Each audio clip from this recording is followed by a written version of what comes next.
We're live. We're live. We're live. Legends assemble. Here we go. Here we go. Mokuba, Cece, welcome. It's time for NickyBato live with the legend himself, Jesse Jines, aka Darth Gordita on Twitter. Darth Gordita. Jesse, thank you so much for coming on. The biggest hater you will ever follow. The biggest hater? In a good way. Hell yeah. If you think I hate a lot, you got to follow this guy. Jesse outdoes you? Yeah. There needs to be more good haters. More good haters out there. There's always a place for it. Good faith haters. Good faith haters. Yes, that's a good way to put it. Yeah. Yes. It's all because I think with Jesse, it's very principled hatred. It's not like no, seriously, like yours is very saccharine hatred. Mine's more of like a meme. Yeah. Oh my goodness, Jesse, thank you so much for coming on. How you doing tonight? Good. Yeah, great. Just had some food. Just had some chips and queso. Hell yeah. From Moe's? No. There's no Moe's out here in California, unfortunately. There's this place called Home State, and it is I think the people who opened it are from Texas, actually. So that's like one of the only places you can really get queso out here. I'm sorry that Bato's view on Mexican people starts and ends at Moe's. That is not true at all. We don't have a Moe's around here, actually, but we were just talking about Moe's. So I'm sorry about that. Really quick, since it's St. Patrick's Day.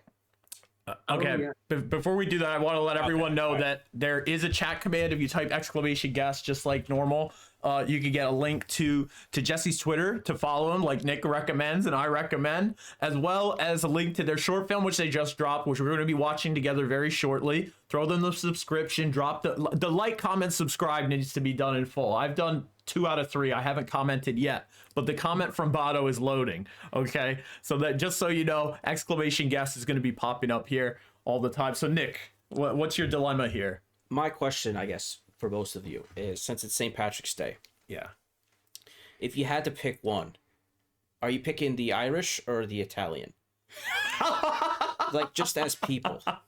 And you can say anything you want because Bato's Italian, so he gives you the pass. That's true. I give everyone the pass to say, yeah, anything they like. Anything disparaging.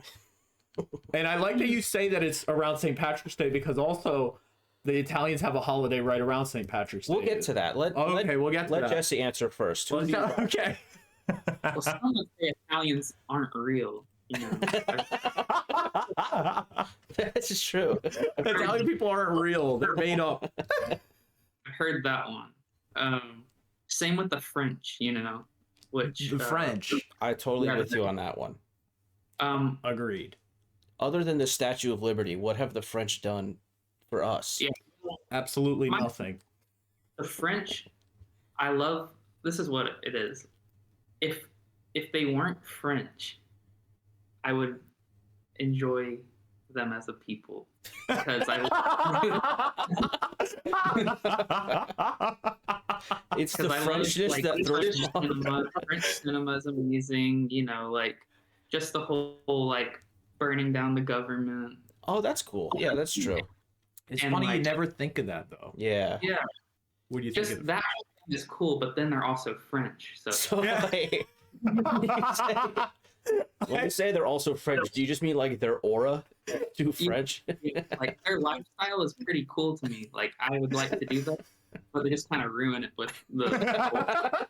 I love how the opener was that Jesse had very principled hatred, and then we lead into overt racism. You can see it because I asked about Italian and Irish, and he went right to the French. Boom. Yeah. Well, Italians, similar sort of deal, except have you guys ever looked up the what's it called? It's when Mussolini was in charge of the fascist headquarters. Have you guys seen that? No. It's worth a Google. It is, yeah. You should look that up. Let's take a look. It's like the most cartoonishly evil looking building. All right, we're looking it up right now. We also have Italian Cecilia in chat saying, what? Casey says Nick has both Irish and Italian at him. No, I don't. I'm not gonna say. I'm not gonna touch that one. Yeah. Oh my god. Okay, we'll pull this up on the big screen here. Oh my god. This is so funny. Let me pull this up real quick. Oops. I always hit the wrong one. Pretty sure it's real. I've heard it's real, but It says CCCCCCC. CC, is this why you go by that? This looks like a monument to Cristiano Ronaldo. Whose face is that? See? No, dumbass. Truth, welcome in. Lee is talking about that. Lee is actually from Texas. Immediately thought of SpongeBob when you said Texas. Truth, Truth, what's up, legend? Mokuba's here. Texas. Yep. Wait, whose face is that? 24 years. This looks like the, what is it, the Andre the Giant logo? That looks like the dude who tells the Power Rangers what their next mission is. Yeah, it does. It's like, but evil and Italian. Yeah. But I do like the Italians at the end of the day. I do like the French and the Italians at the end of the day. At the end of the day. Because like Italians gave us like espresso. I love espresso. I mean, Italian cinema is great too, you know. And then I love the French cinema, French New Wave. Well, Italians gave us Italian women. So that's something. Yeah. Yeah. Lots of contributions. There are countless contributions. Oh my god. Yeah, I'm just gonna give them a hard time. Well, this is insane. And so was your short film influenced by French or Italian cinema? I thought you were going to say hatred. Well, that too, was it? I do. I guess it's probably inspired by like all the things I watch, but yeah, probably like a Jean-Luc Godard sort of is always a big influence on. Hell yeah! Like, I'm just gonna pretend I know who that is. Okay, Jesse, I don't mean to interrupt this train of thought, but Nick has been, since before we started the show, trying to open a beer. Yeah. With a pair of scissors. Well, because you don't have a bottle opener. You just handed me a pair of child scissors. Well, no, I offered it. I said, do you want me to do it or do you want a bottle opener? Can you please do it? Okay. Well, I want to show... I tried to show Nick how you do it, right? I'm going to demonstrate here. We got the camera angle. You put the scissors in, right?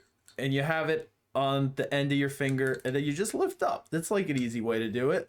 Mm-hmm. You have like a fulcrum. It's like a lever. And Nick doesn't like... You don't bend it like a lever. You just lift up like this. And it just keeps doing that. But... Can you do it for me? Just show everyone how you do it. Are you just mocking me? Okay. No, we're not mocking. This is learning. It's the Nick mock hour. Okay. No, you gotta show the camera though. Oh. Okay. That was pretty good. I'm gonna cut my hand open. All right, we'll try and open it here. Let's see. But are we like... There you go. Could you pass me one too? Yeah. Jesse, are you having Guinness for St. Patrick's Day? No, I passed a pub when I was walking to go eat chips and queso, and it was completely like filled with people. You know, there's like two sort of Irish pubs down the street from me, and both were just crazy. Packed. Just packed. Yeah, like they're usually busy, but it's definitely something to the St. Patrick's. You know what though? Yeah. I like the Irish. You know why? Why? I like anyone who's been downtrodden, you know? Sure. They've overcame some stuff. Yeah. Well, I don't think the Italians did. Okay. I don't think they overcame anything. The Irish people did. The Irish, their potatoes had famine in them. Yeah. Didn't Britain colonize them? Yeah. Something like that. Yeah. They had a lot on their plate. Contrary to what you've been told, they had a lot on their plate. Italians. Yeah. I don't think Italians overcame anything. You know, because you know what it is? Italians get this holiday, Columbus Day. It's a federal holiday. It's treated with such seriousness. So funny. Like, we have to give the Italians their day. The Irish get a meme holiday. Do people think that? Nobody like, takes St. Patrick's Day seriously. It's like a joke. Do people think that we need, when Columbus Day rolls around, do people think we need to give Italians their holiday? Is that what people think? Well, it's either for Italians or it's for Columbus. You pick. You pick if it's for your whole race or if it's just for the genocidal maniac. It's up to you. No, that's not what I'm saying. But I don't think anyone, maybe Italian people do feel that way. Like, it is like an Italian Pride Day or whatever. Yeah. But like, I don't think anyone else cares at all or associates it with that. I don't know. I mean, they know how much of a stick up their ass Italian people have about it. Don't you think it's screwed up that Italians get a no mail day, a no bank day? And the Irish, it's like a joke. It's like, oh, they're a bunch of drunks. I'll counter with this. In the whole, Christian holiday scheme, the Italians did get shafted because they were like, the big Italian saint was Saint Joseph, and it's a day or two after Saint Patrick's Day. Literally the day after, the 18th. So they, or the night, whatever. So and no one knows about that. Let's cancel. No, hear me out. Let's cancel Columbus Day because it's a grotesque holiday, and let's make it. Why is it so grotesque? Just the guy. He's a bad dude. This is not our life anymore, though. Do you want a day off? I know you always push back on it. You combine them, so the third week of March could be Irish-Italian week. So you want to have a whole... Or Italian-Irish week, yeah. You don't have to switch. Like, you don't have to switch. I don't mind. You're saying we get... Okay, we get a full week off? Yeah. Yeah, man. That's as far as I'm willing to go. That's as far as you're willing to go? Have you heard about Christopher Columbus with the manatees? No. Did he genocide the manatees too? Yeah. Yeah, I see that he mistook manatees for mermaids. So I don't know. Was that in his diary? Yeah, and so I don't know if the theory. I'm sure it's been put out there. Well, but I'm willing to. Why was he disappointed by that? Like, how close was he to the manatees? Like. Well, I don't know if he even looked. Maybe he wasn't even the one looking at them. I'm just concerned for the manatees, sort of. Like, I don't know what he did to them to wonder if they were mermaids. Like, I don't know. I'm just nervous. But... Well, if he would have caught manatees, he wouldn't have treated them well. Okay, but here's the thing: is from what I've read of Christopher Columbus's diaries, he didn't really seem as malicious toward the Indians as the rest of the people that went with him. He seemed like a great dude. You're right. No, but I mean, like, it wasn't like...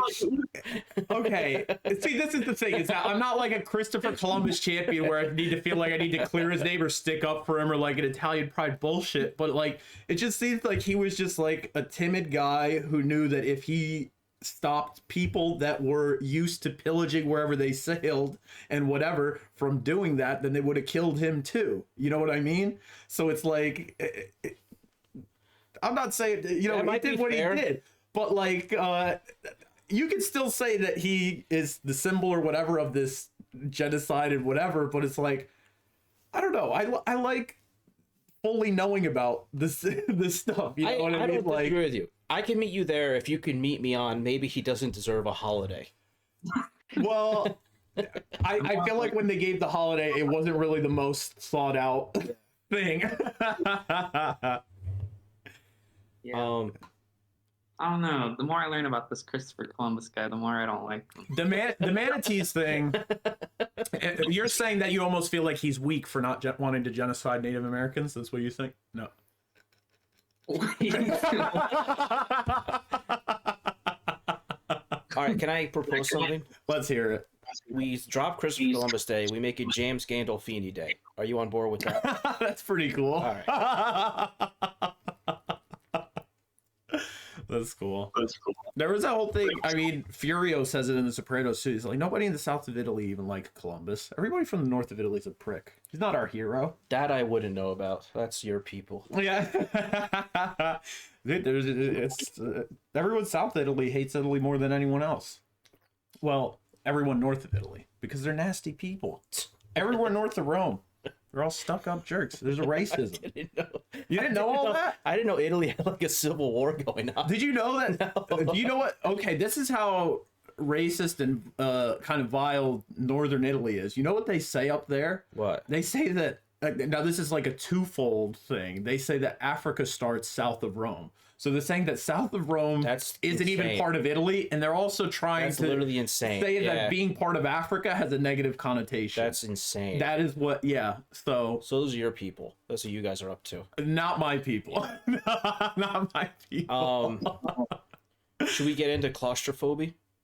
Claustrophobie. So we need some clarification from Jesse on this. Yes. I thought it was Claustrophobie. Like that was the girl's name. No. No, I'm just... No. So I was like, there's a lot of things named claustrophobia. Yeah, there's no way. What if I just put it in French? There you go. I was like, it makes it look kind of cooler. And, there you go. That's the only reason behind it. Is because I have no reason. Before we watch and we give feedback, as a creator, when someone has a reaction to something you make and it's not what you were going for, are you grateful that they had a reaction, or are you aggravated that they didn't get what you were looking for? I get that. I guess at the end of the day, it's like I'm just glad it made them think or feel anything. Yeah. Well, that's good, because I have an interpretation that I feel like you might just think is idiotic. So let's get into it, and then we'll discuss after. Yes. All right. Make sure you put it in the highest resolution for YouTube. Here we go. We're going to put it in 4K. Yeah, I've been saying this because, like, YouTube is ridiculous, yes. It's the most anti-creator app that's ever existed. And I didn't want to pay for Vimeo. I was like, I'm not paying for this. Absolutely. All right. Maybe. I'm going to pull it up, and before I put it full screen, I'm not going to start the movie just yet. I'm going to show everyone that we are on your YouTube channel, where they should like, comment, subscribe. Here we go. Okay, if you look up claustrophobia, the link is right in the guest command, so you can type !guest in chat, and you can get a link to the movie right here. It's also on Jesse's Twitter page, which is there too. But please throw the sub, throw the like. This is fantastic stuff. And yeah, are you guys ready to watch? I'm ready. Ready. Okay. Here we Oh, Jesse, do you have the stream up, by the way, so you can watch while we watch? You want to watch us watch your movie while we watch? Split up, like on mouse split up, like here over here.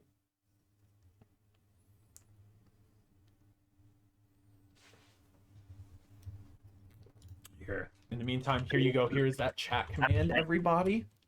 Yeah. Take a look. You can watch along. You can watch along here on stream. Whenever you guys are ready. All right. You ready, Nicky B? Yeah. Let's hustle.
long time ago, my parents became other people.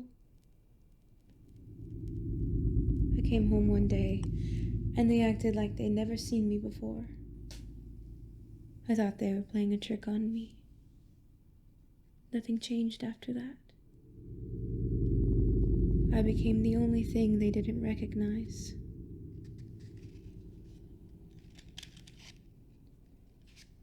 We stayed on living together until I graduated. Our relationship, merely obligatory. They never asked me to leave. It was a slow death. A suffocation. I wish they had screamed at me to go. I didn't know if it had been a ruse or a piece of perfectly executed performance art. Exhaustion from the responsibilities of parenthood, they severed the cord, creating a reality they wish they lived in. I didn't know if I would ever understand what happened. But that day in the alley, when he looked at me, a pit in my stomach opened up. The love I thought I knew was being submerged in a familiar black cloth. I tried to scrub it off me, but it only spread.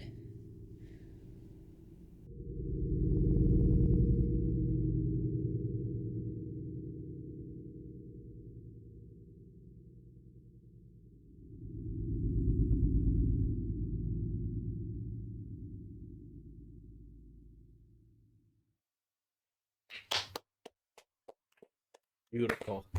Give it up. I have my initial question is sort of superficial. Is that your apartment? It is. That's pretty damn good for California, isn't it?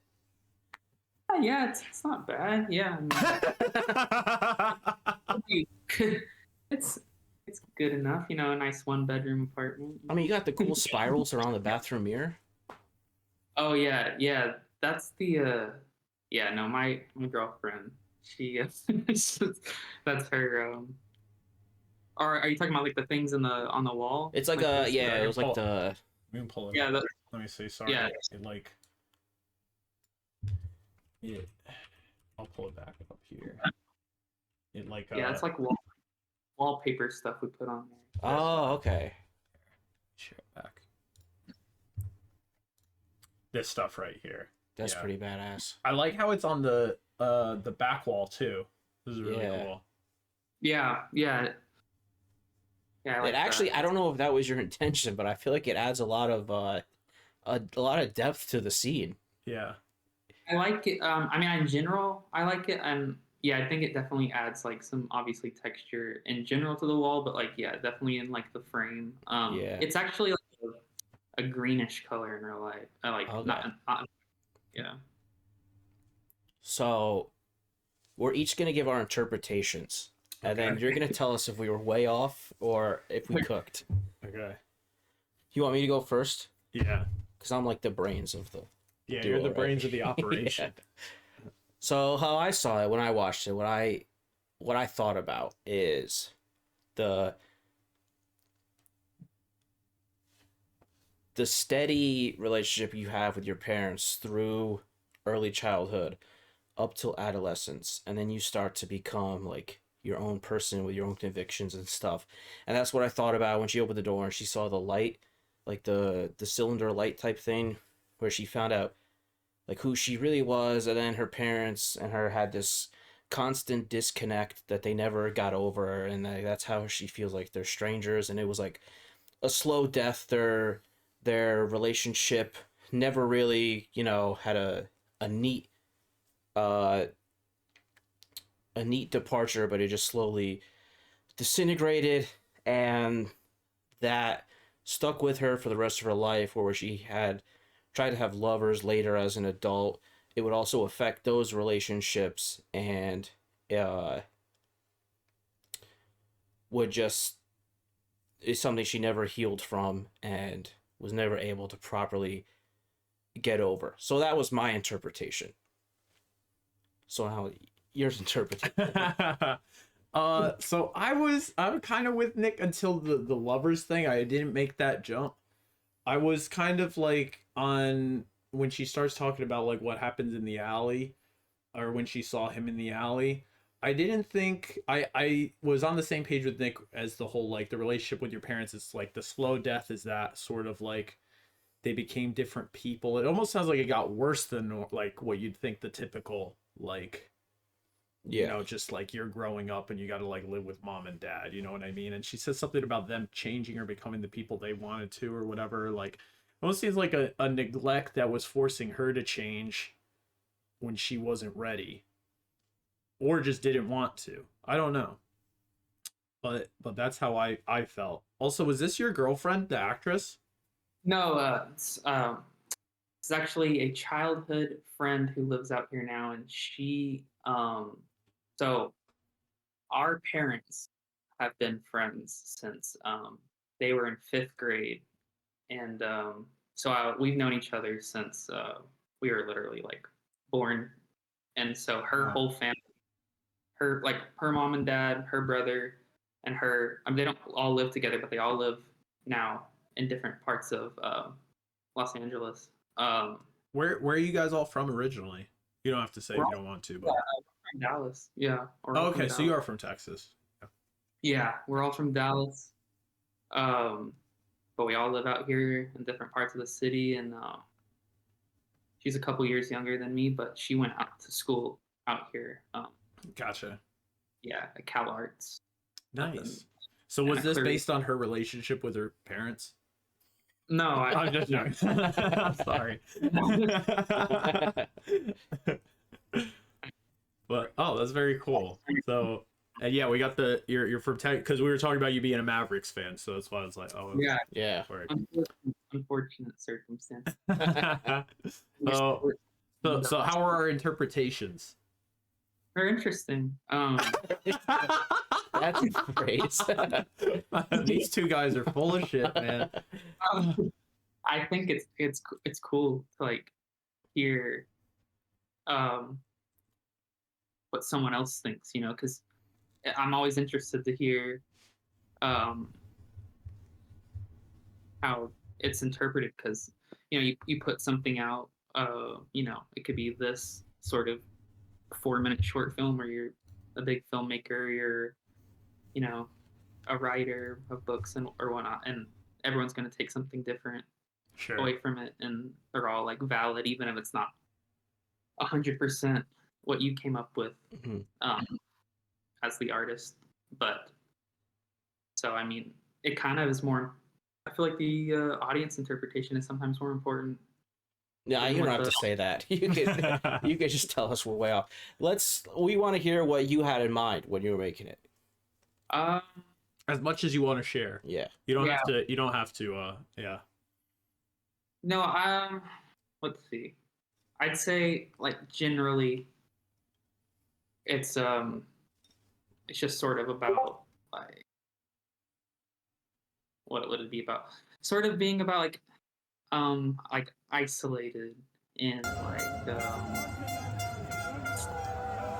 isolated and maybe it's like memory and isolation. I'll say it's about memory and isolation. I definitely got the feeling of isolation, for sure. Yeah. It was sort of inspired by like the inspirations kind of speak to my intentions, which would be like there's a movie called Hour of the Wolf, the Ingmar Bergman film. I sort of, you know, there's not as much in the frame that he did, but there's a scene in Hour of the Wolf where this guy is telling a story to his wife and he's lighting like matches as he's talking. So I basically just took that from there and but I didn't take the story. I wrote something else. Of course. And then yeah, sort of that, and like the movie Repulsion. It's a Roman Polanski film, but Well, we don't have to lie. He did make good movies. no, I think him being a bad person like helped him make movies about like the evils of humanity. Honestly, Yeah, like because he understood it so well. Crazy, yeah. Did when she's lighting the second match and she blows it out a little early from her speech, was that premeditated, or did that just happen and you kind of left it in? I think it just burned out. Yeah, it just burned out on the. We ran out of matches, so I ran over to Ralph's. It's kind of a nice touch. Because the first one burns down pretty close to her fingertips, and the second one it almost goes out with her breath. Yeah, I like that. Yeah, I just kept shooting. I just put it on my camera was on a tripod, and it was just a lockdown shot. So I was just sitting under the camera with a boom mic. Nice. Sorry, go ahead. Well, I get into this debate with people all the time where they think movies are like they think movies are TV where they need like plots. Like they'll be like, that didn't make any sense. You know what I mean? Like stupid shit like that. And it's like, yeah. The point is to have a reaction to the image, right? Like, yeah. I think another thing we both agree on is dialogue is not that important, wouldn't you say? Yeah, like dialogue is like I like movies that are heavy dialogue too, but like it should only serve, like you're saying, it should, like in my opinion, I mean, kind of just like the history of the medium of cinema, like yeah, like dialogue should only serve the image. If it's not serving the image, then it is like TV, like you're saying. It's like because TV is about the writing, and you know, it's like it can be you can have nice images in television. Like there's TV shows I've seen that have great, you know, camera work and whatnot. But like yeah, TV is about the writing and cinema's about the image, you know. Let's be honest. The TV images are not that common though. Yeah. I feel like someone said, I don't know if you said it, Nick, or if it was just another Twitter thing where it was like the TV is like the extrapolation or the evolution, I guess, rather of the radio. And plays, yeah. Plays, yes. And then the movie, on the other hand, I don't know if it was your thought, so that's why I was letting you finish, but it might have just been something that you retweeted and shared. Are distinct from movies that, are distinct from that, yes. So yes, I agree with you that the dialogue is not so crucial. I say that while my thing is dialogue. But like you said too, I also agree with you. I like the dialogue in the movie when it serves the image well, and I think your film did that. You know. Yeah, all I wanted to do was get the images right, and you know. Absolutely. So from conception to that's a wrap. How long did this take you? We tried. Okay, so like, I always come up like with things like a long time, and then I just leave them in a notebook or something. Like I'll just write stuff down and eventually get to it, or like sort of iterations of it. So I had this like last year. I was thinking of something similar, and but we shot it. Everything that basically everything you see was shot in one day. We shot in one day here. We tried a couple times before, but we didn't get finished. And then she actually, it's like she got a haircut, so I was like, I don't really care too much about continuity, but we had already kind of gotten everything we needed. Sort of the two other times. So there's only two shots, or two sort of shots that are in there that are from the other day or day and a half that we kind of had. But yeah, most of it was all shot in a day. Can we notice it if we scan the hair really closely? Would we be able to tell?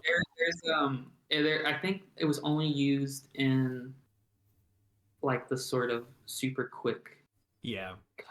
like there's one when she's like towards the beginning of her sort of monologue when she says I don't remember, it's like I thought they were playing a trick on me. It cuts to her and it's like different lighting. I should kind of that lighting, and her hair is not the same. And then one where I'm coming in like pushing in, and it's on like her eyes. You can't really see her hair as much, so you probably wouldn't be able to notice there. But I think it was just those two, honestly.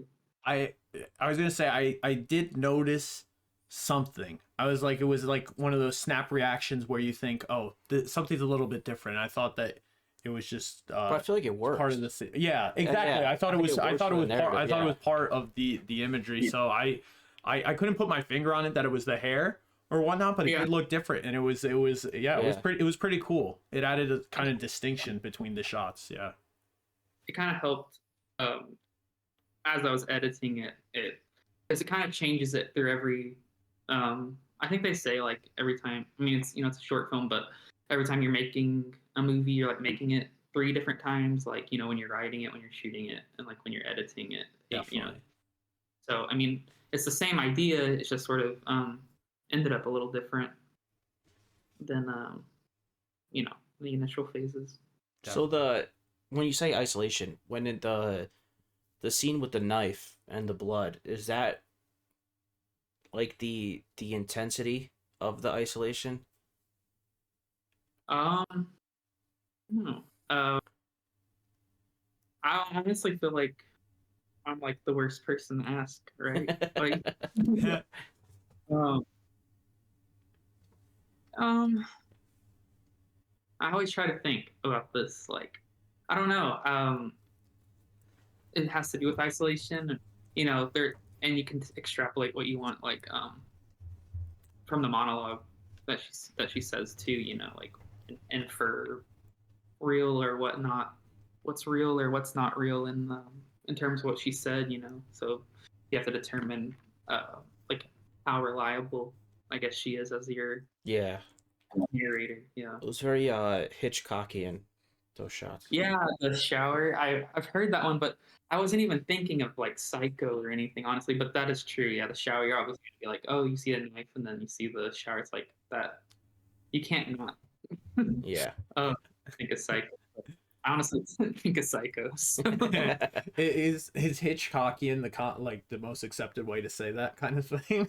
Hitchcockian? What's wrong with that? There's nothing wrong with it. It's just funny, when they say like I imagine like whenever when you make like a noun like an adjective, I always imagine like you say Hitchcock-esque. Yeah. I like that we went Hitchcockian. Oh, okay. I like that. There's Lynch, David Lynch. I think Ian is better than esque. I agree. Hey, what's the movie where the superhero didn't help people? Was that Hitchcock? I know that one. Hancock, right? Oh, that was Hancock. Hancock. Yeah, that's right. Oh, I'm putting a D sound on it. Sorry. I do want to say thank you so much to Chillery Puff for re-upping their first badge and getting another subscription. Thank you for the 8 months, Chillery. What's going on? A movie versus a film, they say. What was that? I think that was a while back when we were discussing the dialogue aspects. But, wait, what was it? They commented a movie versus a film. So like a movie's more like a popcorn thing, where a film is like this. Yeah. I guess technically, yeah, and then like I kind of use them interchangeably most of the time, but I will switch it up. Like if I said a film, then I want to say a movie, so I don't convert myself with saying the same word. I always call them the pictures. The pictures. I think the picture, yeah, that's the best one. I think. Hell yeah. Yeah, I definitely. I like to say pictures. Yeah, that one's. It's just funny. It is. Do you ever worry about karmic hate? Like, do you ever worry that all the hate you put into the world, like that it'll come back. Like, say you finally release like a big budget movie, and then it's like, no matter, regardless of how good it is, it gets like a 0 on Rotten Tomatoes, and everyone just trashes it just because they've put up with your shit talking for so many years. Thought about that now, you know. I'm like, I'm putting this on YouTube, and like 200 people might watch it. So like, yeah, I'm like, you know, I can't say all this stuff about things, and then, you know, I put something out and it sucks, and so, you know, it's just the gamble. It almost lights a fire under your ass, right? Because you're like, I have to put something out to the standard I hold other stuff to. So it's like, keep you honest. You know, I don't have the production value, you know, that other people, because I'm literally did it all by myself. Besides, you know, my wonderful actress, Danny Rush. She did all of that, obviously, but everything else is, I mean, I did by myself. You know, I don't have a crew. You know, of course, yeah. Dude, it's hard. Can you stand directors? I can't stand these people. I can't stand. Listen, I can't stand directors who they always got to put themselves in the goddamn movie. You ever met someone like that? I've met Quentin Tarantino. When I was in college, this director, he'd always host casting calls for the lead, and then he would end up just casting himself every single time. No way. He'd always be like, the way I picture this character, I'm the only one who can play it. He's such a goddamn idiot, man. Kind of like the Mussolini. Yeah, that was his studio there. That image we showed at the beginning of the stream, and that was actually SUNY Oswego. Thanks for doxing me. Election. Doxing Nick. Sorry. But it was just so unserious. You know what I mean? Yeah, absolutely.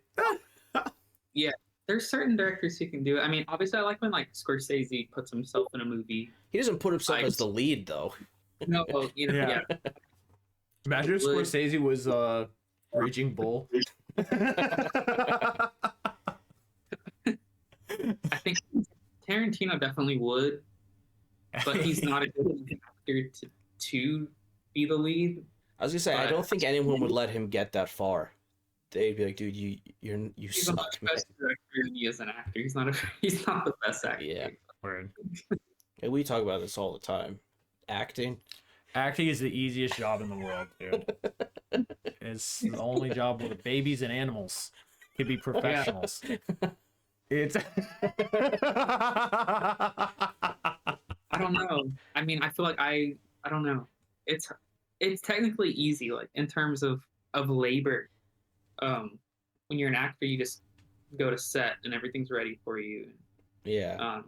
Everyone else has done all the hard part, but like, sure, no one is more important, at least in terms of, you know, the production, than the actor at the end of the day. Like, I mean, the director is, you know, the artist, but like the actor is like the thing everyone sees. I don't know. I feel like, yeah, actors are the most important, even though like, maybe the compromise. It's this weird paradox where they're the lowest skill, but they're the most. They're the lowest skill. It's like, but they certainly need like some amount of juice. But once you reach that juice, the floor is there, the ceiling is where. Yeah. Like the actor. I mean, the actor. I think you kind of got to be kind of crazy, like, to be an actor. But, absolutely, yeah. You can't be sane and be an actor. You're like getting out there and pretending to be someone else, and like make everyone believe that you're like someone else. True. Imagine the people who labor hard on a movie set. Yeah. For months though, and then the Oscars come and the big award is the actor. It drive me crazy. Grit, or the best electrician. Those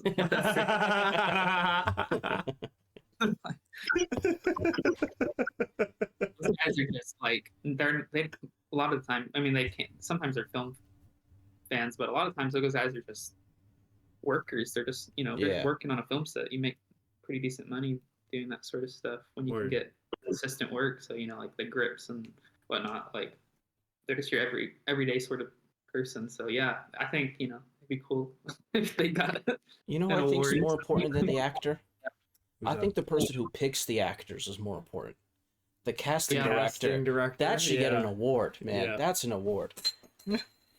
You go, you know what? I think Leonardo DiCaprio would be perfect for this movie. That's a full-time job.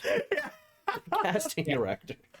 When you can get those people, I feel like maybe it's, not the worst, but when you're doing low budget stuff, like a low budget casting director is probably like a kind of a rough gig. Definitely, yeah. Those are I have a great eye for talent. I'd be amazing at it. You're a keen observer of human nature. Yeah. That's what it is. Thank you. Do you have the other topics? I do. I'll pull them up. Yeah. We did a... Pull them up on the big screen for you. Sorry. You can go ahead. My bad. Over the summer, we did a...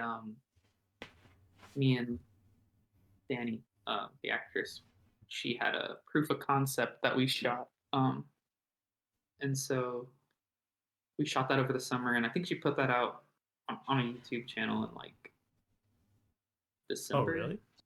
Yeah. It's a little 2.5 minute proof of concept for a feature that she wrote. So I shot and directed that with her. Let's pull it up. Yeah. Do you have a link for that? If you want, you can send it on over, or you can tell us what to search. We can pull it up. Yeah. You can send it to me on Twitter if you want. Up to you. Okay. Either that or just search a Venice Beach story. That's what it's titled. You got it. Let's pull it up.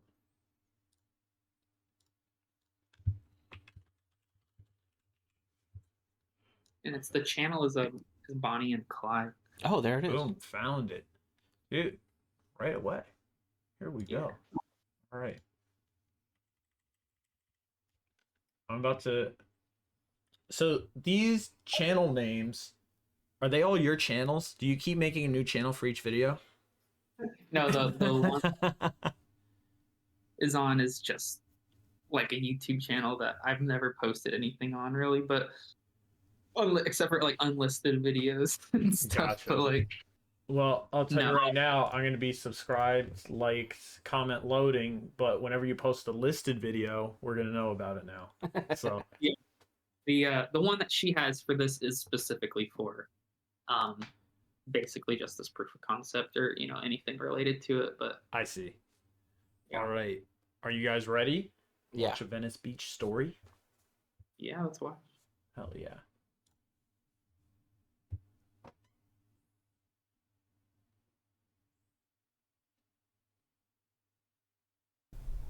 Your familiarity struck me cold, a touch as if time's unfolded. Soulmates as so before, I'd find you as a speck in the stars. Time and us contrast, we find our hands, our minds together in all of time. Your eyes are bookmarked in all my lived-in souls. For you, I'll steal, I'll kill, I'll even do as I'm told. Your name drops from my lips as easy as smoke blows from yours. To my darling street performer, I like your brain. It's handsome and dirty. It throbs from my mind and also my body. Together, oh, together we are both Clyde, and we too are Bonnie. For art and art alone, we celebrate this life and the beauty of our meeting here on the sacred beach, a holy vessel that needs saving. Its allure is obstructed, broken Mona Lisa's smile by the societal intrusion in her room. Though I, meaning him, love, oh love, this world we are against, for it brings us closer, and in comparison we are pretty. The ugly, treacherous society we are bound to deserves a death in the light. Carnality we shall quench, expelling our beautiful beach of your visiting stench. The The thing to fear is not itself, but Bonnie and Clyde, with violent delights, finding you in reach. It's hell to them we'll send. Dear Venice, our sweet, it's all for you, till our end.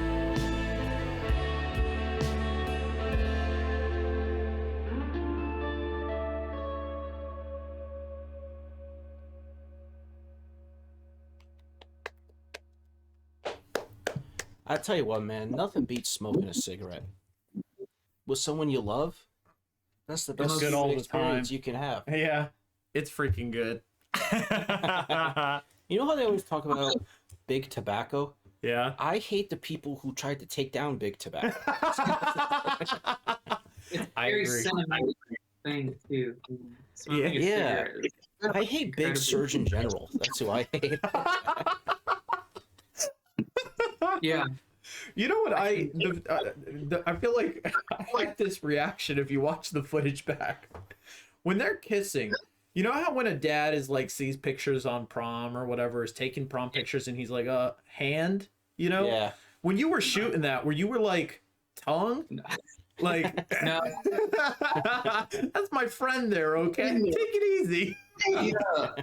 That shot was like, okay, so shot on Venice Beach, obviously that's a Venice Beach story. But we shot all over there. You know, we're just guerrilla filmmaking, just, you know, stealing all our shots. You know, but while we As you were should. walking, Yeah. yeah, for sure. You know, we don't have any money to pay for permits and stuff. But, yeah, something happened. I don't know what happened. There's like, there's like, you know, Venice Beach is sort of infamous for how eccentric it is. But there was, I don't know what happened on a basketball court. Like someone was like, when we were walking past, they were like laying on the ground. I don't know if they got stabbed or, you know, or I don't know, whatever, had a heart attack. I don't know. They got something happened. They were just laying on the ground, and so we were walking past that. No, so we were like needed to. We had this thing of fake blood, because we wanted to put the blood on them, and you were trying to get the shot elsewhere from where it ends up where they're running down that little alleyway. We were in another spot, and some guy, I guess, who worked at I guess we were on, it was next to a hotel, but we were just in an alley next to a hotel, and he saw us and was like, he told us like, leave. And we were like, okay. So now I have 2 actors covered in blood after something like Near possibly stabbing. been stabbed or hurt on a basketball court, and I see like hear police cars like coming down the road, and You're like, no, officer, they were fleeing the scene for my scene. Yeah. We kept walking, and we found a nice little alleyway. Well, it was kind of more of a walkway than an alleyway, and there was these lights down there. And so I was like, yeah, just like run towards me, and you know, we'll see what happens. And so they started running towards me, and I go behind them, but it ended up looking a lot cooler, me going behind them than coming around.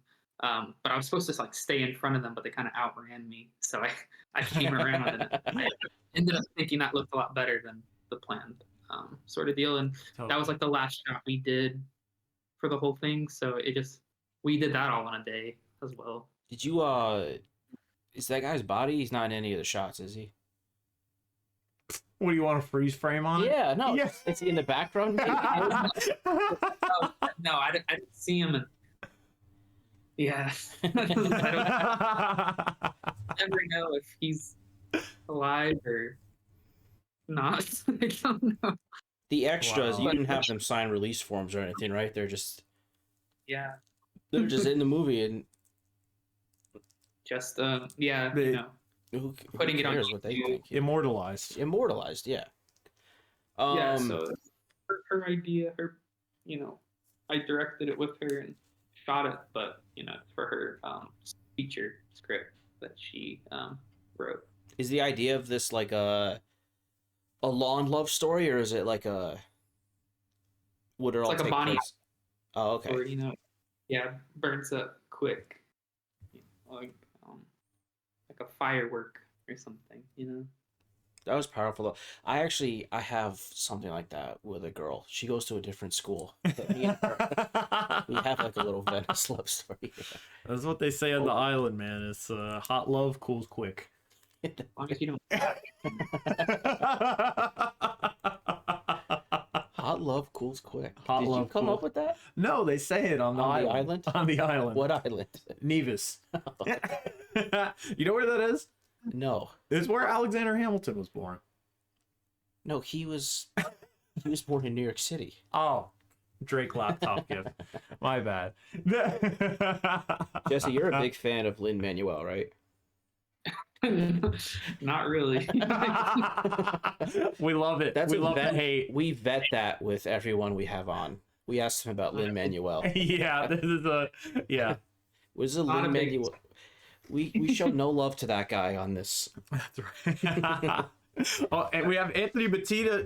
Sorry for the full docs. ABet15 checking in and says the Caribbean, northernmost island, easy stuff, easy knowledge check.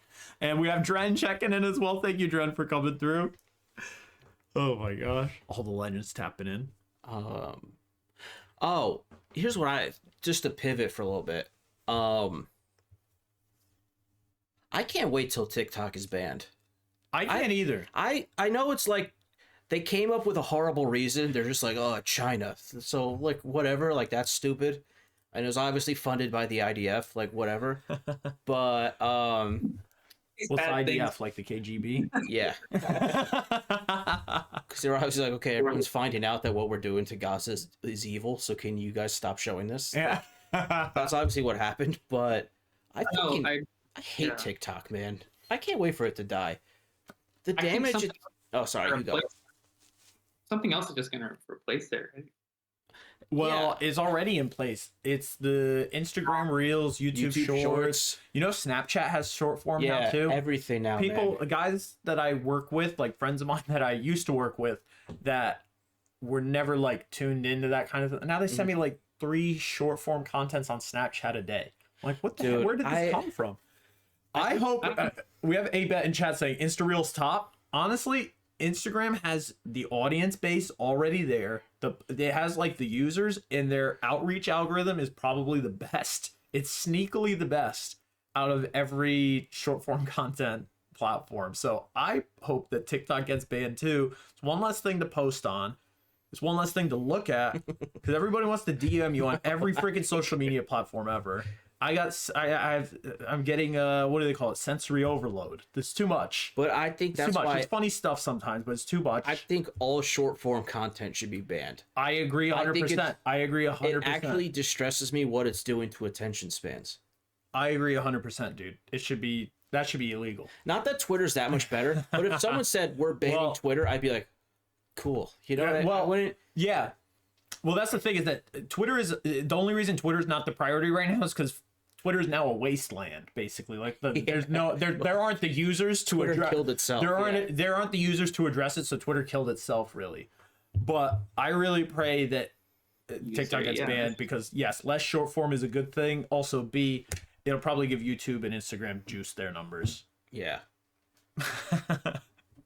That's a really bad precedent, though. It's one terrible thing where the government banning something because they think it's Chinese. Like, that's horrible. I kind of think it might like people are annoying, but maybe.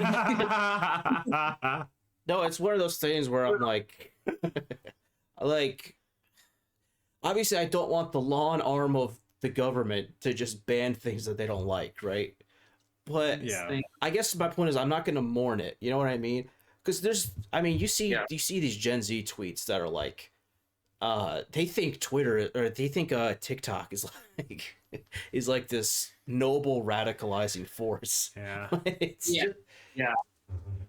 I don't know. I don't think it is, right? But Yeah. which information would they, I guess, get about some stuff if they didn't have TikTok? Because they're not going to seek it out somewhere else, you know. Right. I don't think it puts them into action. Actually, like social media probably is a greater Yeah. what is it, like a greater causer, or I don't know, a greater it causes more immobility in terms of like people, you know, rising up and making change because they can just post about it instead of like doing it in real life. That's a great point, because people try to spin it like it helps that. Yeah. And it really doesn't. Just post it because like, oh, I said something, or like, you know, people know what I think or whatever, but you know, we're not doing any. I mean, some people are, but like most people aren't, you know, doing anything about it. Right. I mean, there's something we can do most of the time. Well, you have these holier than thou tweets that are like, if you're not posting about Palestine, you know, you don't give a shit. And it's like, no offense, I don't think that really moves the needle either way. Like, I don't. So weird. It's like it feels almost like patronizing. Not like. no, I totally agree. Like Renee Rapp the other day in her acceptance speech of an award called for a ceasefire, and that became like a big like. Yeah. She has almost, it's right? cool that she did that, but then there's also these people who are just like, who are excited that she did it and not about what's actually going on in Palestine. It's just like my fave is better than your fave type of thing, and it becomes like celebrity wars. It's interesting. It's always comes back, you know. It always comes back to that Dave Chappelle joke. Like the who asked for Ja Rule? Who asked for Ja Rule's opinion on this? You know, like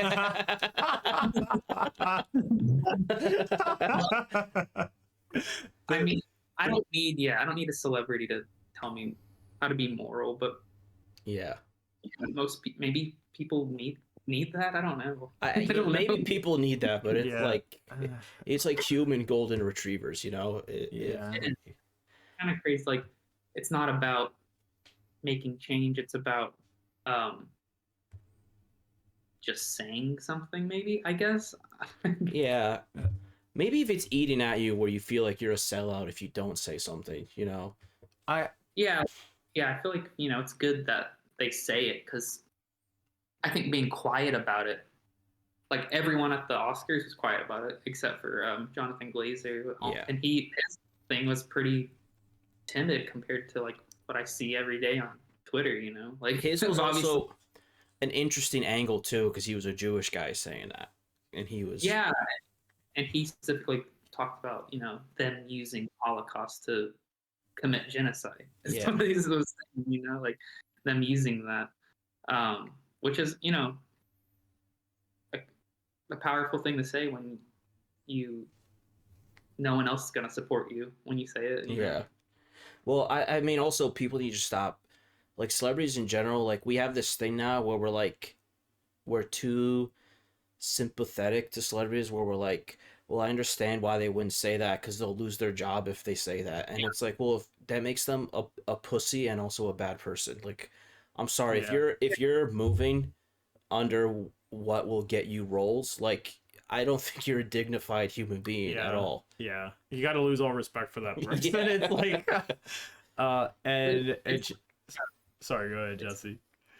That's fine. Just like art, I mean, if you're an artist, that doesn't mean I guess you technically have to say anything. But at the same time, it's like, if you're not saying anything about it, I guess you have to ask why. Why are you? Why not? I guess that's such a good point. It's specifically with artists, it's shameful because that's the world you stepped into, is speaking universal human truths, you know.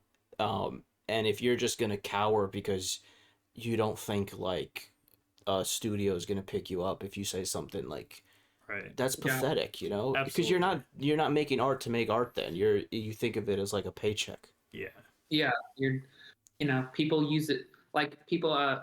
It's obviously like sort of a significantly lesser issue than, you know, like Gaza, but like when we talk about artists and money and stuff, it's like these directors will sell out and they'll be relatively successful, but then they'll go do a Disney movie or something. Like, they didn't have to do that. They just did it because it was going to make them.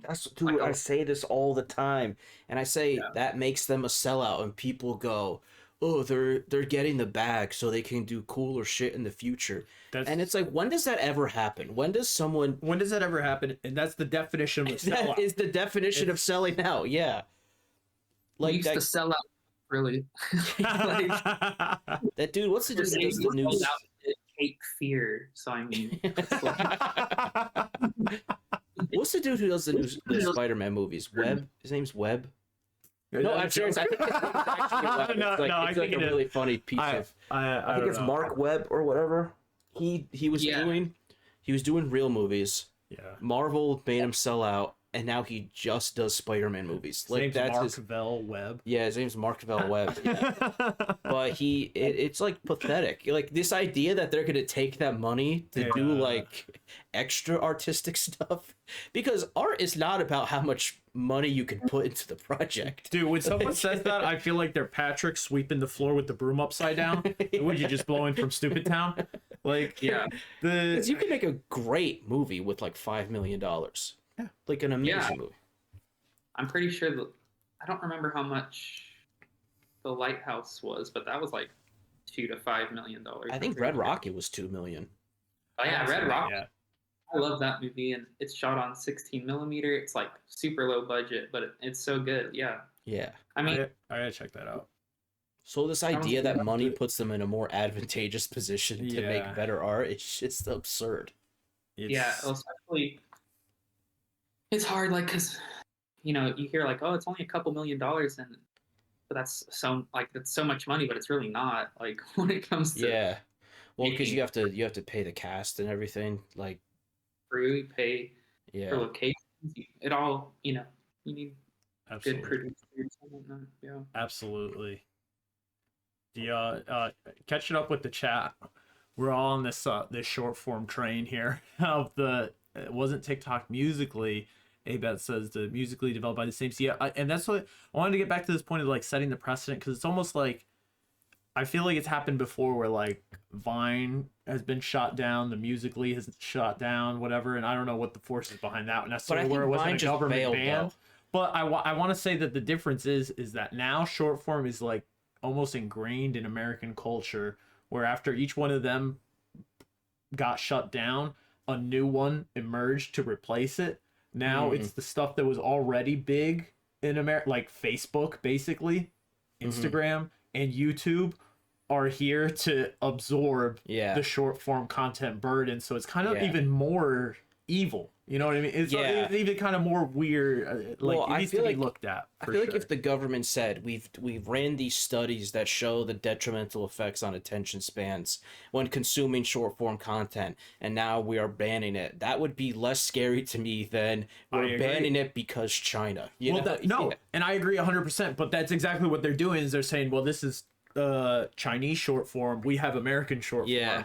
We need to do it. So it's even more, you know what I mean? Like that seems to be the impetus. Yeah. Casey said TikTok will just be bought by a rich American and it's not going to go anywhere. That's probably what's going to happen. There's no need. They got Facebook. They already have the short form, and who knows? I don't like Instagram Reels algorithm though. Well, you watch one video of a zip pop, and then it thinks that's all you want to watch. You know? You just get zip pops? It's a very reactive algorithm, yeah. What do you want to be seeing? I don't know. I really don't. The algorithm tells you what you want to see. That's true. Why have a thought, right? Boom. Jesse, what's your guilty pleasure short form? Short form? I will do. Well, I mean, does Twitter count? Because obviously, like Twitter. Oh, I can't get off Twitter. It's insane.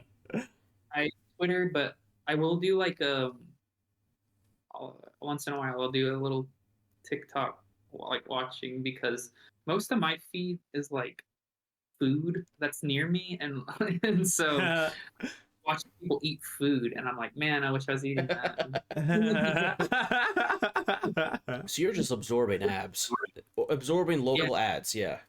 It is local, like it's not like chains, so I guess I feel less bad about it, right? So, yeah, it's just like people eating food in like Los Angeles, and like, wow, this food is so good, and I'm like, man, it looks pretty good. I'd like to eat that.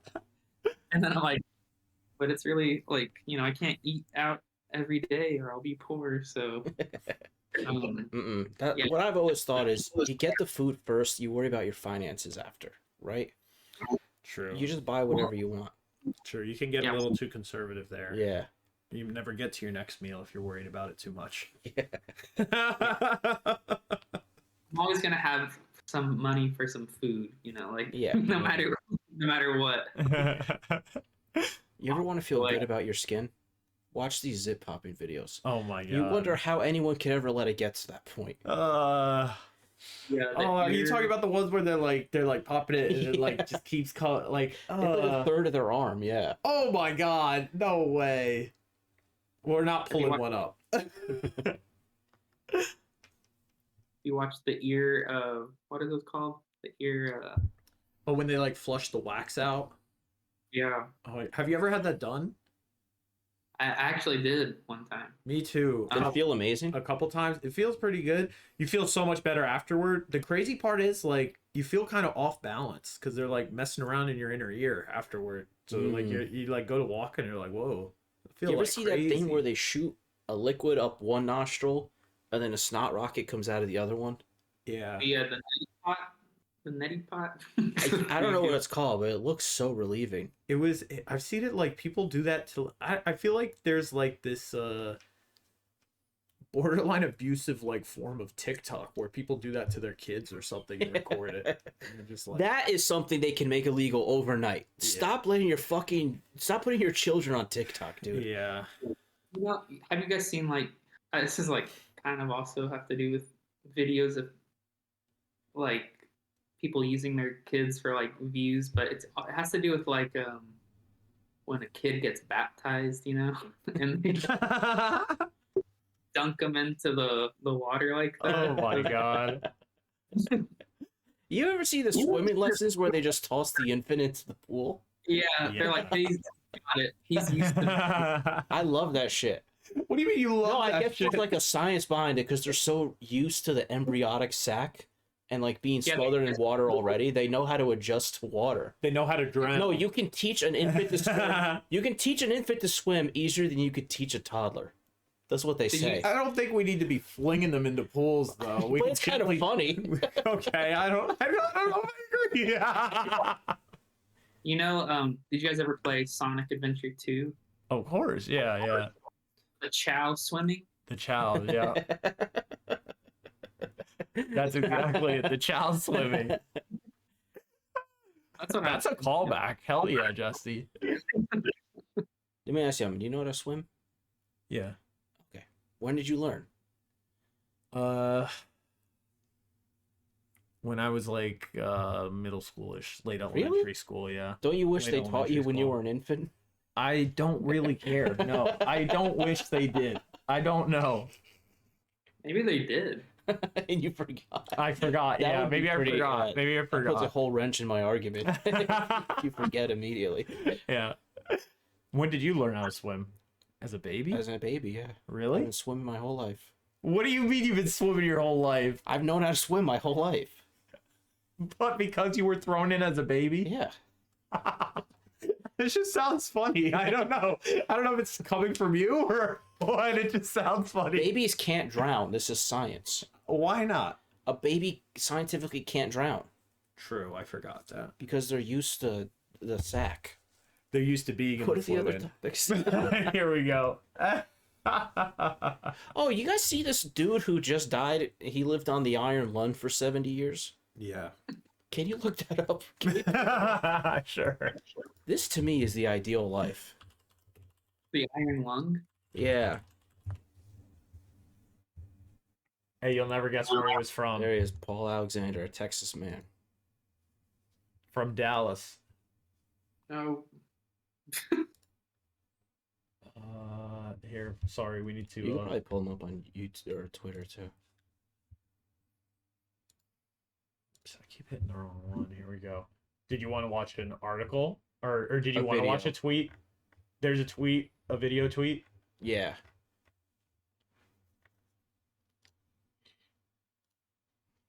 Do you know what it is? If I just look up, Just type in the Iron Law and it'll pull up for sure.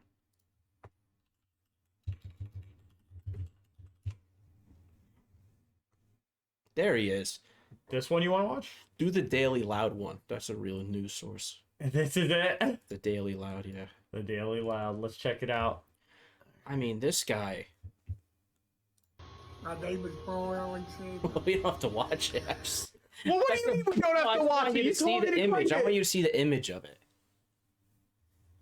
Okay, well, we're seeing it. What do you want? This is what I want to say. This is your ideal life. Just laying down in the iron lung, sipping ice.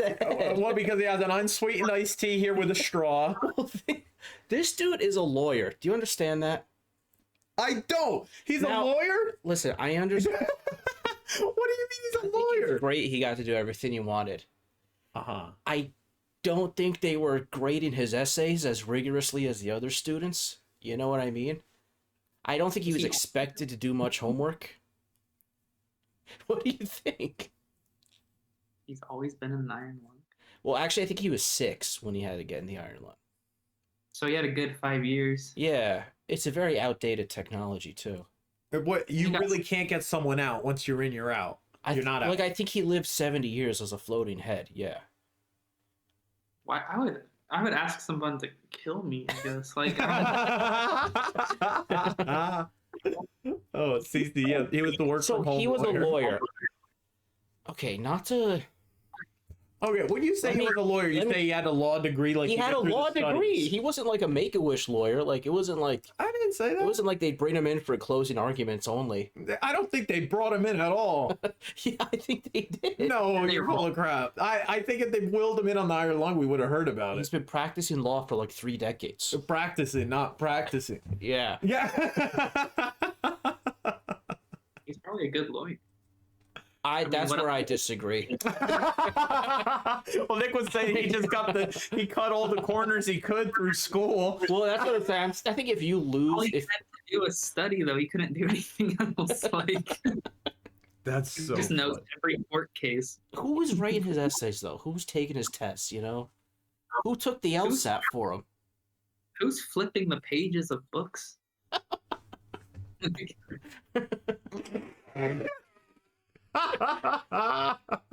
If you all right, let's say you're in court and you see the. I don't know if he was. You know those memes that are like, "And this is your lawyer. I'm going to jail."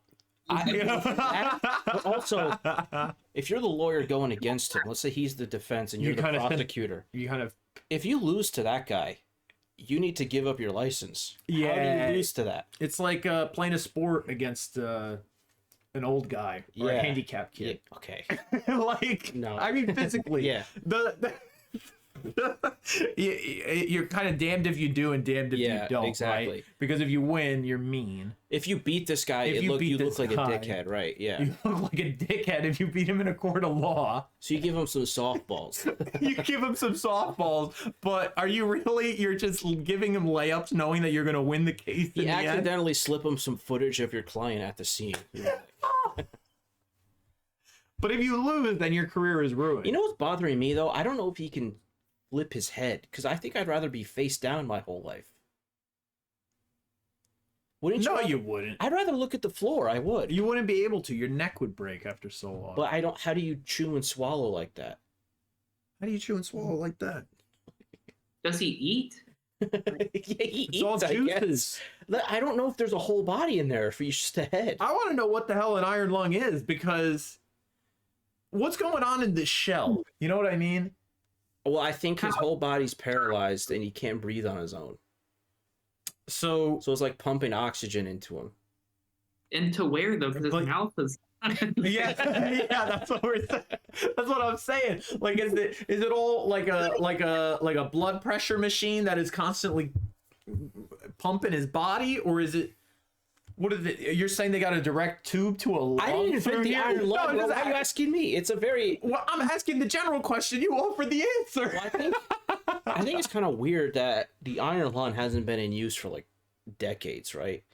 And they just kept bro in it. They didn't move them to like a newer form of technology. Well, that's why I was saying that once you're in, you can't get out, I guess. Well, where did you go to the bathroom? You mad? It's like they got the flap in the back. Not good. But look how happy he is. I mean, that's life, man. Because he didn't, I mean, he was 5. Like, he was... Yeah, it's true. He doesn't know much else.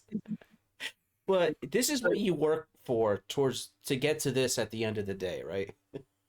On your back, sipping a drink. Like, that's the point of living. He skipped all that stuff. In the iron lung. Yeah. That's what working for the weekend means. Yeah. The weekend is the iron lung. I feel like they could turn him into like a warhead or something. You know, like, it's like a bomb. Well, first of all, he's dead, so rest in peace.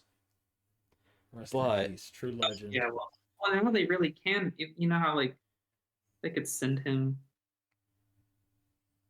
into space.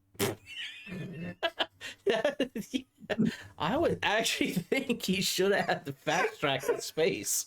We're launching this dude. Send him to space. The warhead. Oh my Well, don't you god. think you'd be happier in space? No. I kind of always wanted to do that. Like, if I'm gonna die and they figured out how to send us into like a black hole, I would like volunteer. You want to go through it? Really? Yeah, maybe it might be like an interstellar sort of situation. I'll end up behind a bookcase or something. Would you want to do it now, or would you want to be like in your 70s when you did it? Yeah, like I want to be old and like about to die and like I'm like Okay. 80 years old and I'm like, all right, well, it's fun now. You can send me into the black hole just to see, you know. Do you think for the burial they cracked it open and saw what he looked like in there? I think they probably crack it open all the time. What do you mean all the time? Like he has to go to the bathroom. Well, if he can get out to go to the bathroom, then why didn't they ever take him out to put him on the new age technology? You know what I mean? No, man. Well, that's what I'm saying. I wonder if when You they think buried him, Well, it's they just tucked obviously his head in. okay. All right. There's obviously not a lifetime of bathroom in there. Well, I'm saying when they made the thing, maybe they put a catheter in or something. Okay, He's no, only that's on fair. fluids. Who knows? I don't know. Well, either way, we got the raid from Blazing Aura. So thank you so much, Gobi, for coming through with the raid. Let's hustle. Hello, Spoon fan. Gobi, thank you for coming through. It's crazy. Yeah, I don't know how any of The this worst works. part but- of this predicament is you can't commit suicide. You have to get someone to do it for you. But no one's gonna do that. You know, they'd say, look Just- at the positives. You got an iced tea. So Well, certainly you wouldn't. You keep telling him it's the best. It's the life you asked for. I would love it. Yeah. Sorry, Jesse, Is- go. Well, I was wondering, is the iron lung plugged into the wall? That I don't know. Because if a power outage is not good for that. That's true, but you would have thought he'd lived through a bunch of power outages, right? You had to. Yeah. Maybe there's like a backup generator. Maybe it's Yeah, all I know. placebo. He's perfectly fine. He gets out to go to the bathroom and then gets back in. Like with Ricky Bobby in his legs. Put them in a big can, essentially. Like, it's a horrific sight when they opened up that thing. I can't imagine it being. Dude. Dude, he had to get upset with all these magnets they stuck on him. It's like a guy signing your cast that you have to wear forever. You know? Yeah, they're treating him like a fridge. Like, Yeah. Do you think it always like that's very like 50s, the yellow, right? Yeah, They never updated it. definitely. Well, that's what I'm saying. That's got to be the same iron lung he went in. Yeah. It never came out. I mean, those dudes who came up with that. Heroes, would you call them? Because they saved lives, but Maybe for the time. like, is that a life? I don't know. Did he have children? Come on. If he had children, I'm gonna be up all night trying to figure this out. Someone had to service that machine, man. And take care of the lawn too. Well, Yeah.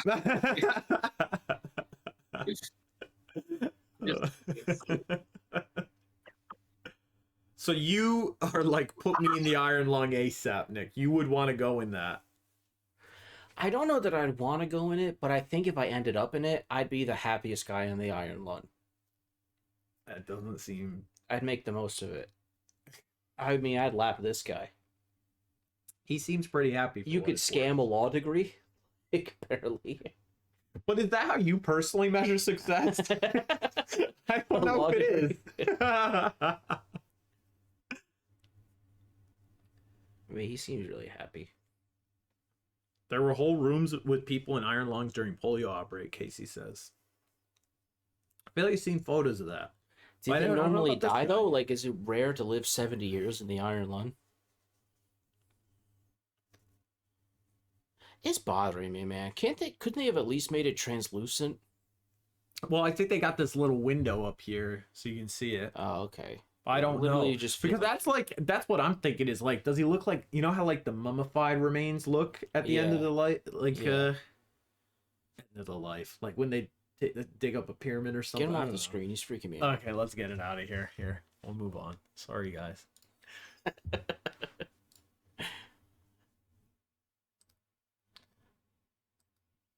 He was 70 years old. Crazy. Oh, I wanted to ask you guys about this. Yeah. What do you guys think of camp? Not like the thing you go to with tents and stuff. Like the aesthetic movie. Like absurd over the top. Like when something's camp, yeah. Like, what do you think of it? I mean, I guess it's like, where does camp begin and end? Like Tim and Eric's $1 billion movie. Like something like that. I mean, my deal with camp is it always feels insincere to me, you know? It's like they're trying to layer whatever they're doing with like a sense of irony. And I don't really appreciate that ever. To me, I'm just like, can't you just make it how you want to make it, you know? I think that like iDubbbz touched on this when he was like looking at one of the like these like Tim and Eric Adult Swim like types that like turned out to be a right-wing extremist or something. I don't know, some crazy story, neither here nor there, but it was like there's this cycle of irony where it's like, okay, you have sincerity, then you have like irony, and the irony spawned like, you know, those impact text memes, you know, like from like when we were in high school, like we know what memes were, like Bad Luck Brian, that kind of thing. Okay, and then you have like meta irony where you have this like new Gen Z meme where they say like, you don't say like, oh, I'm not gonna do that, or like, I think the example was like the difference between saying like, I'm not gonna eat shit, or like, yeah, I love eating shit, it's delicious, and it's like a clear sarcastic tone, but it's weird. It's like a meta irony. But then you have this like weird, even more meta irony, which is not a new spot on the cycle, it's just mass sincerity. And that's what this campy like stuff is. It's just sort of like over the top. I don't know. You think it's too sincere?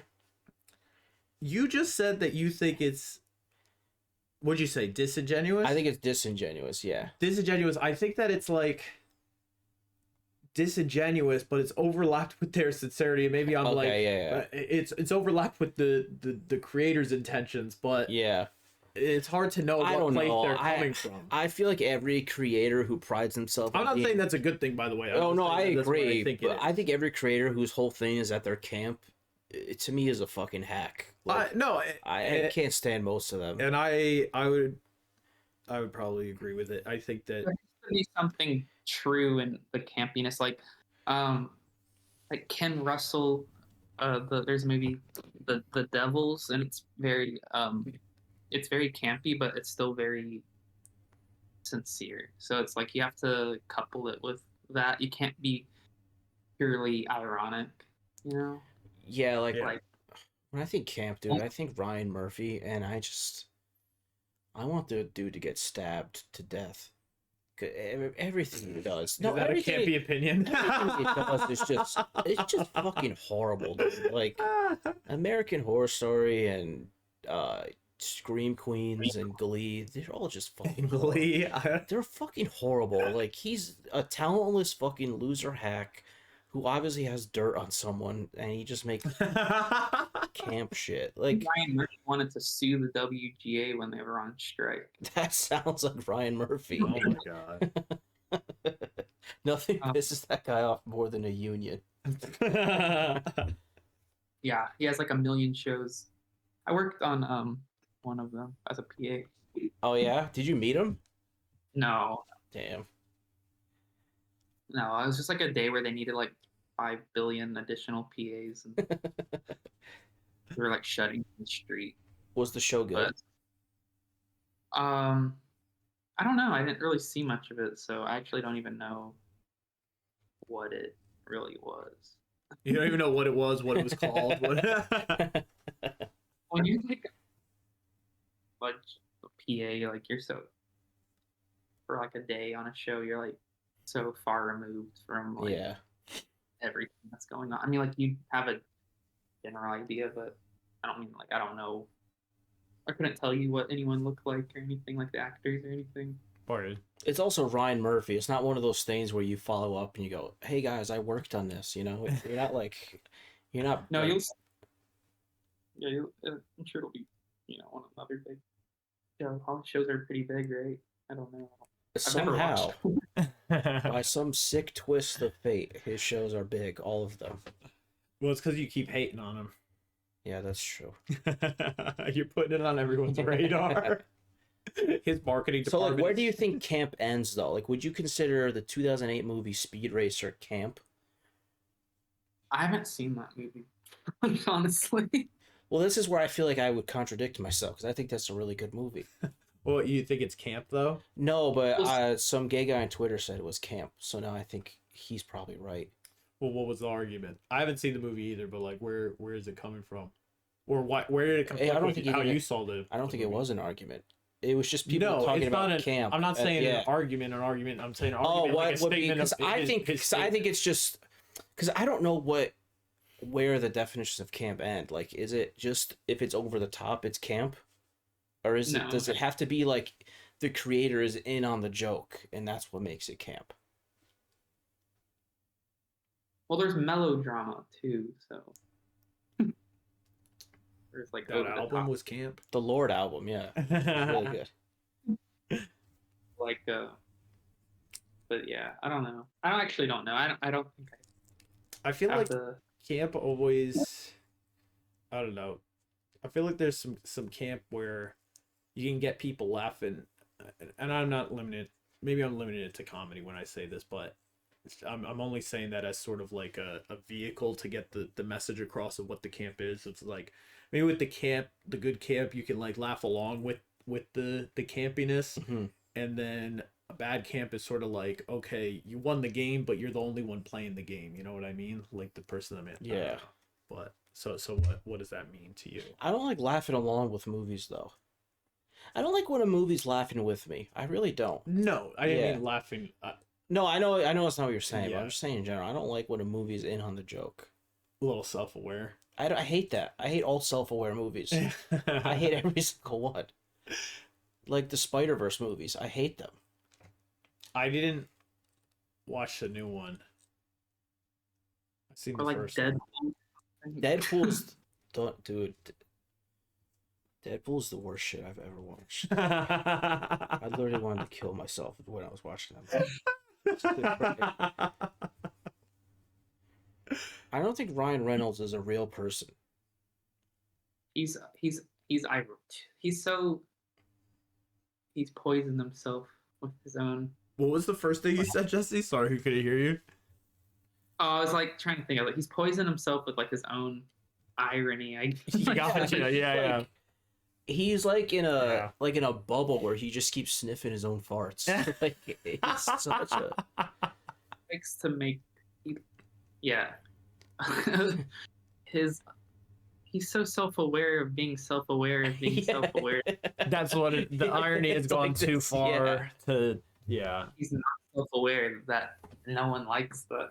Or I guess there are too many people who like it, telling him that's good or something. I don't know. I mean, very strange, cruel, and that unusual Deadpool and behavior. Wolverine movie is gonna make $1 billion. You need it to fail because it's like the only movie Marvel is releasing next year. I need it to fail like I need air to breathe. Yeah. Maybe they'll stop making them. Yeah. Maybe we just give them every ounce of the money, because once they find out there's no more money in the world, then they'll stop making movies. We just sell them on the fact that everyone's broke. Yeah. We try to convince the Marvel executives that they got all the money. Well, a piece of shit movie like that probably takes like $300 million to make, right? I don't Like, know. it's probably out of control when you Concept. consider how much money they have to pay the cast and the rights and everything. Like, and then you look at how disgusting it's going to look on screen. Like, you saw it. Yeah, I'm not gonna watch it. I'm not going to watch that bullshit. So, what we're saying, and Jesse's name is behind it, we hope Ryan Reynolds dies of painful. Jesse co-signed it, actually. Up and coming filmmaker wants Ryan Reynolds to die a bloody death. Ryan Reynolds gets beaten with baseball bats or something. That's what claustrophobie was about. Oh my god. It was about killing Ryan Reynolds in the shower. Yeah. The isolation of Ryan Reynolds in memory of his death. It was, yeah, that's what it was. It was about me when I Deadpool was getting another movie. It's like,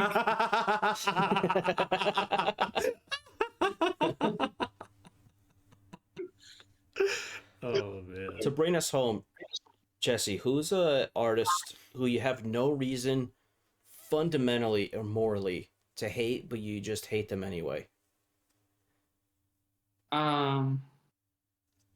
well, we talked about Lin-Manuel Miranda, but I feel like I have a good reason. Like, I feel like everyone has a good reason to not like it. I think that's pretty fair, yeah. Agreed. Because he does rap written by 8th graders, yeah. I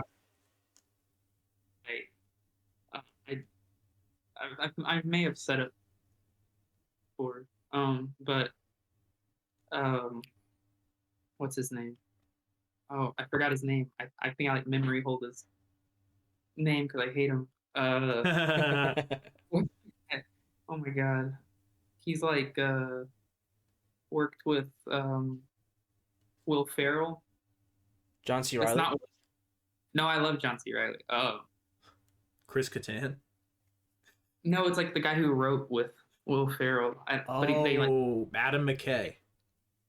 I hate. Oh, it's Adam McKay. Yeah. That he made what do you call it? Don't Look Up, right? Yeah, and I didn't watch that because I don't like him. He made Vice, which was terrible. Yeah, I don't like that guy. Because he's always doing fourth wall breaks. I hate those. Yeah, he's too self-aware. That's kind of what we were just talking about. Yeah. Yeah, I don't like him. Not a fan. He did that movie, The Big Short, and I don't like that movie. I liked it in 2015. I'd have to revisit it, though. You know what's funny is I watched that. I can't remember a damn thing about it. All I remember was the cutaways to where they talked to the audience. Yeah, it was like that made me mad, I think. Yeah. Well, that's a pretty... I think that's a fair hatred, Adam McKay. Yeah. I think I'm not alone. There's more of us who don't. Absolutely. Down with that. And there are more believers now that you've announced it here in chat.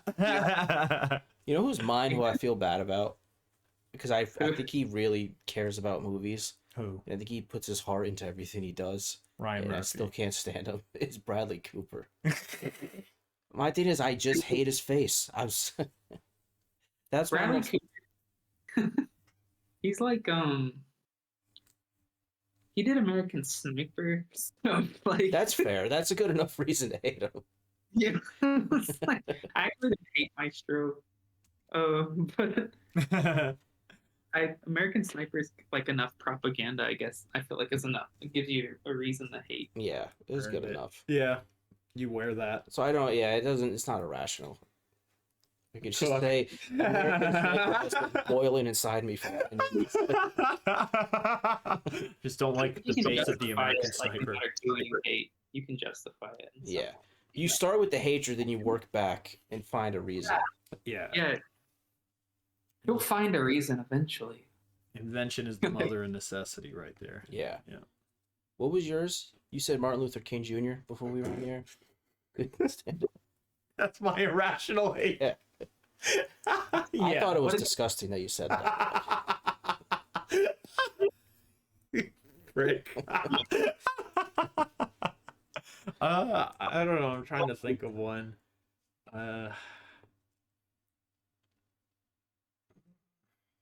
Oh, you hate Joe Gatto.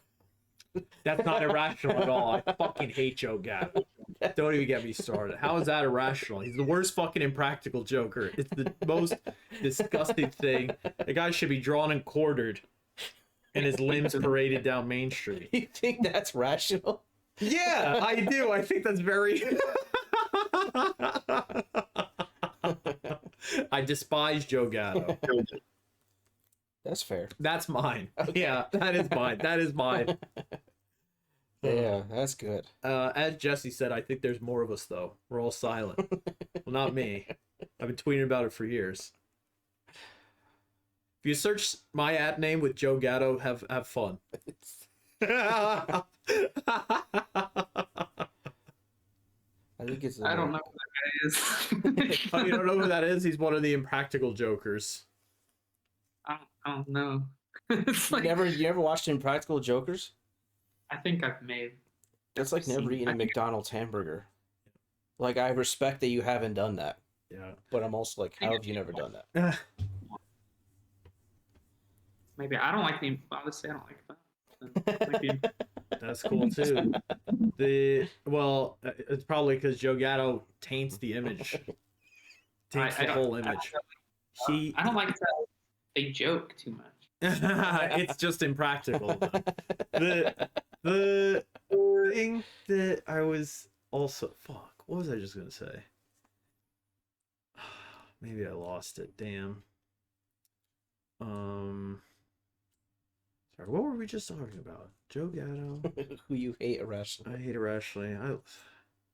Oh well, I might have lost it. Dang, I had a good thought, but We'll get him next time. we'll get him next time. Jesse, I think I had something to follow on what you said.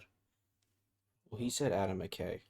You don't know. Oh, Adam. It's like, Ghost Panther, whatever.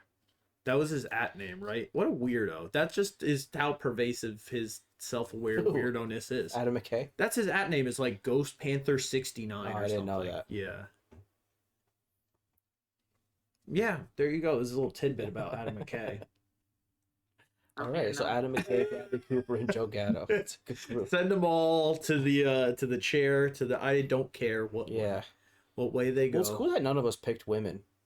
We all picked three white men. That's Three white beautiful. guys, yeah. It's like, I think we're all locked in on the right side. We're all on the Yeah. right. Yeah. Adam McKay is not a friend of mine. Hell yeah. Cheers to that. I think that's NickyBato for the week, legends. Here we go. Everybody give it up for Jesse. Thank you so much, Jesse, for coming on. Thank you guys. Did you have a good time? Oh yeah, it was great. Wonderful. Hell yeah. Chat loves you. Everyone tap into Claustrophobie whenever you get a chance. Claustrophobia.